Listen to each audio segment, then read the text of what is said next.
Hariom. Knowledge plus में हम सभी विद्यार्थियों का, हमारे जो प्यारे सुंदर ब्यूटीफुल विद्यार्थी हैं उनका स्वागत कर रहे। आज हमारी हरिओम अनमोल वचन की टॉक नंबर 272 को टॉक है। आज इस टॉक के अंदर विचारों का स्टफ के माध्यम से हम हमेशा आपको मोटिवेट करने का, आपको बूस्टअप करने का प्रयास करते हैं कि जीवन के जिस उद्देश्य को प्राप्त करने के लिए यू आर स्ट्रगलिंग, आप मेहनत कर रहे हैं, यूं ही मेहनत करते जाओगे, यूं ही मेहनत करते जाओगे तो मंजिल को एक दिन प्राप्त कर जाओगे। लेकिन इस बात की हम आपको गारंटी नहीं देते कि मंजिल की मुलाकात करते करते यूं ही मंजिल की ओर बढ़ते रहना। मंजिल से मुलाकात करने के लिए यूं ही मंजिल की ओर बढ़ते रहना, इस बात की कोई गारंटी नहीं है कि मंजिल मिले या ना मिले। पर इस बात का गम आपको ना हो कि हम मंजिल की ओर नहीं बढ़े।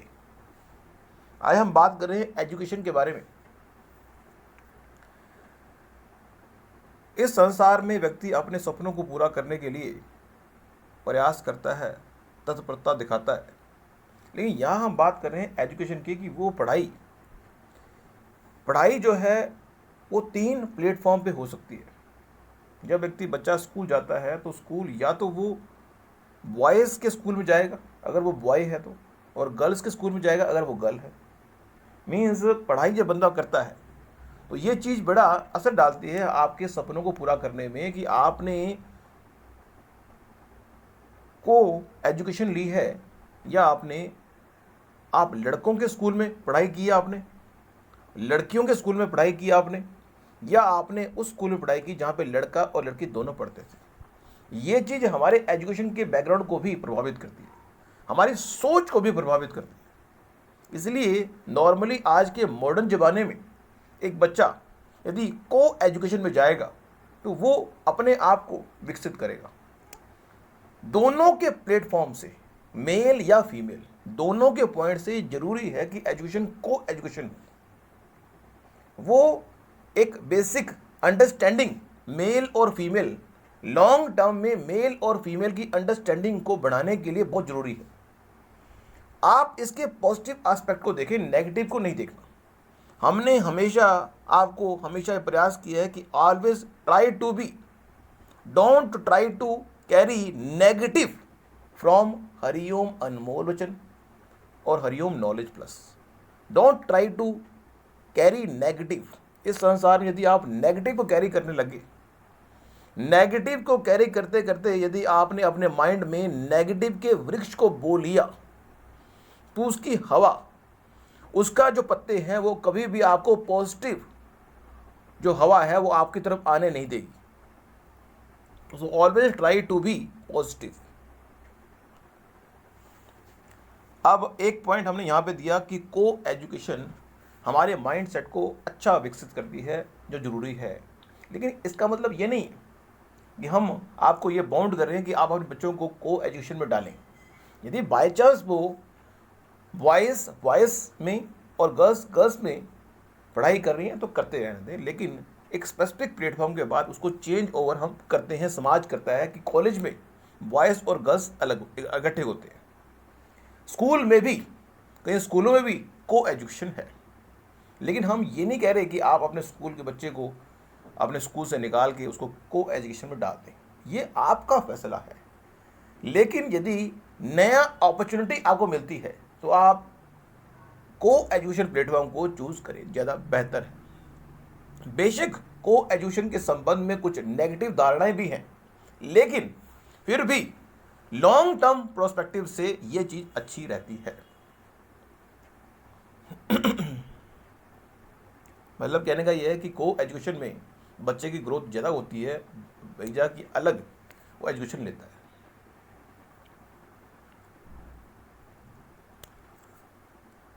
आप कुछ पॉइंट डिस्कस कर रहे हैं।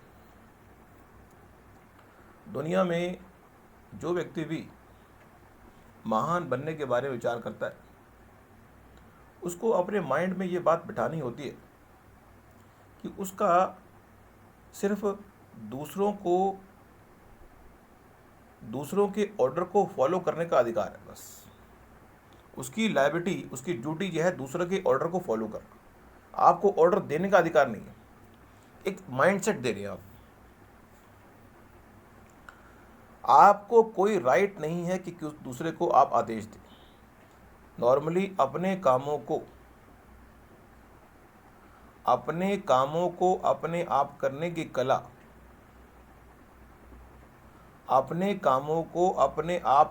कला, अगर आपने सीख ली तो आपके महान बनने में दिक्कत नहीं आएगी।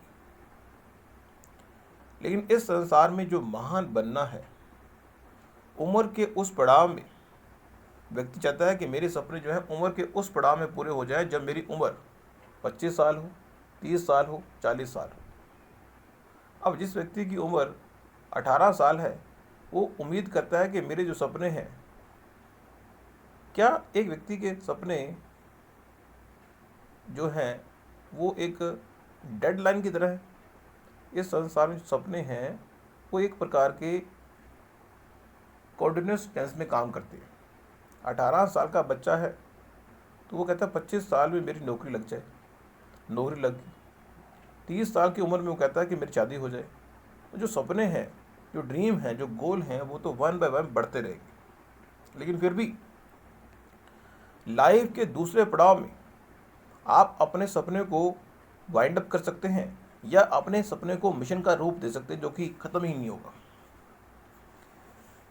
तो ये जो प्रक्रिया है सपने को प्राप्त करने की, वो एंडलेस है।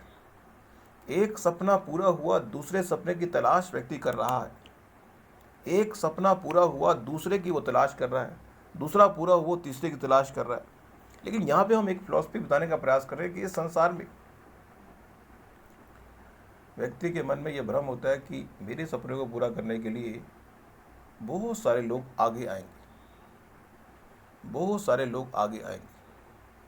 यहाँ पे हम आपको एक विचार संतोष वाला देने का प्रयास कर रहे हैं कि इस संसार में जिस तरह खाने की रिस्पॉन्सिबिलिटी आपकी है, ऐसी कोई काम जो आपके द्वारा ही एग्जीक्यूट होगा, उसी तरह से ऐसा कोई काम जो आप करना चाहते हैं और दूसरों की सहायता लेना चाहते हैं, हम आपको बताने का प्रयास कर रहे हैं कि इस संसार में अपने सपनों को पूरा करने के लिए आपको एफर्ट करना है और ये उम्मीद करनी है कि दूसरे को एफर्ट करने के लिए कहना तो है लेकिन बाउंड नहीं करना।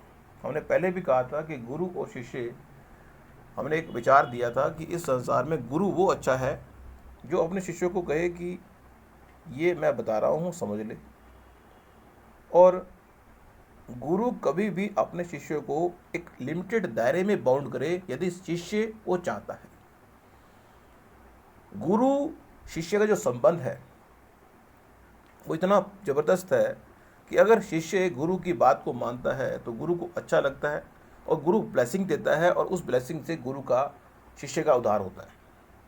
लेकिन इस संबंध में हरिओम नॉलेज प्लस की एक विचारधारा है कि गुरु और शिष्य आपस में कभी एक दूसरे के ऊपर बंधन न डालें। गुरु ये ना कहे कि शिष्य अगर मेरे आप हो तो ये करना पड़ेगा। फ्री स्टाइल लर्निंग और फ्री स्टाइल ज्ञान देना ताकि बंधन ना हो। लेकिन अगर बंधन की बात आती है, हमने पहले भी कहा था कि बंधन की बात तब आती है यदि गुरु और शिष्य में गिव एंड टेक का फॉर्मूला आ गया। गुरु कहता है मैं ज्ञान दूंगा, शिष्य कहता है मैं पैसे दूंगा। जब गुरु और शिष्य में गिव एंड टेक का फॉर्मूला आता है तो उस स्थिति में गुरु को हम भूल जाएंगे। गिव एंड टेक का फॉर्मूला आ गया। गुरु कहता है मैं इस चैप्टर को पढ़ाने के 5,000 लूँगा और शिष्य कहता है मैं इस चैप्टर को पढ़ने के 5,000 दूंगा। बात खत्म।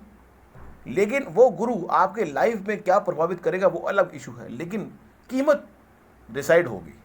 लेकिन एक संत गुरु कभी कीमत डिसाइड नहीं करता, वो कहता है मेरा शिष्य बन जाओ बस। अब शिष्य बनेगा तो भी वो बाउंड करने का प्रयास करता है। गुरु और शिष्य के बंधन में एक लिमिटेड अगर बंधन होगा तो ग्रोथ होगी, अदरवाइज एक संत के पॉइंट से, संत हमने टॉक में कहा था, संत मीन्स जो हमेशा अंत के लिए तैयार रहे, उसे कहते हैं संत। जो हमेशा अंत के लिए तैयार रहे कि मेरा अंत अगर कोई कर दे तो भी मैं तैयार हूं। तो यहां पे आपको कोई अधिकार नहीं है, आपको दूसरे को ऑर्डर देने का अधिकार नहीं है, लेकिन it is your responsibility to follow other order. ये एक फिलॉसफी बताने का प्रयास करें कि जीवन में महान बनने के संबंध में, जीवन में संतोष या हैप्पी रहने के संबंध में। लेकिन जीवन के पहले पड़ाव में ये पॉलिसी काम आ सकती है, जीवन के दूसरे पड़ाव में भी पॉलिसी काम आ सकती है, लेकिन जीवन के तीसरे पड़ाव में जब व्यक्ति के हाथ पैर काम करना बंद कर देते हैं तो ये फिलॉसफी काम करना बंद करती है। क्योंकि जीवन के तीसरे पड़ाव में व्यक्ति उन कामों को नहीं कर सकता जो काम वो जीवन के पहले पड़ाव में और दूसरे पड़ाव में आसानी से कर पा रहा था। मीन्स कभी किसी बॉडी पार्ट में दर्द होगा, कभी किसी बॉडी पार्ट में दर्द होगा, जो एक्टिविटी बेसिक है उनको भी परफॉर्म करने में वो लगेगा, उसको दिक्कत होगी, वो दूसरे का सहारा लेना चाहेगा। इसीलिए तो फैमिली है, फैमिली का सहारा, लोग अक्सर फैमिली का सहारा लेते हैं। उसका कारण ये है कि जीवन के दूसरे पड़ाव में और तीसरे पड़ाव में व्यक्ति उन कामों को भी नहीं कर पा सकता जो काम करना उसके लिए जरूरी होता है, वो सहारे की डिमांड करता है। और जीवन के चौथे पड़ाव में व्यक्ति बेसिक कामों को, खाना खाने का काम भी वो ना कर पाए, देखने का काम भी वो ना कर पाए, सुनने का काम भी वो ना कर पाए, जब वो काम जो बॉडी पार्ट है वो काम ही नहीं कर पाएंगे तो हाउ वो कैसे अपने जीवन को एक्टिवेट करेगा। यहां हम एक टर्म ले रहे हैं, हैप्पीनेस। हैप्पीनेस, व्यक्ति सबसे अधिक अपने आप को कंफर्टेबल और हैप्पी कहाँ समझता है? आप कहेंगे कि व्यक्ति अपने घर में अपने आप को बड़ा कंफर्टेबल समझता है और हैप्पी समझता है। घर बनाने का मेन उद्देश्य ही है हैप्पीनेस।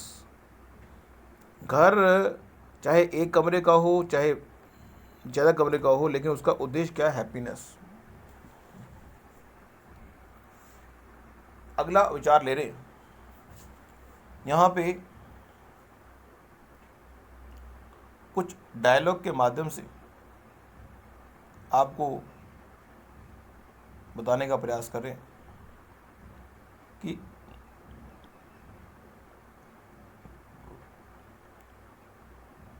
यूं करते रहोगे इंतजार, यूं ना करते रहो इंतजार अपने बारी आने का।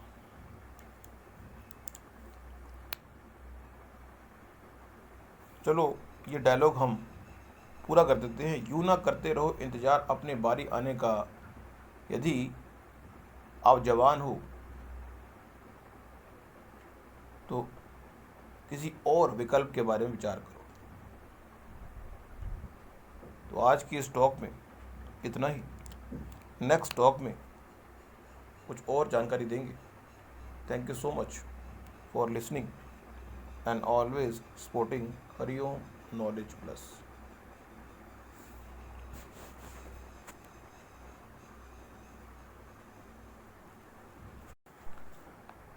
Hariom knowledge plus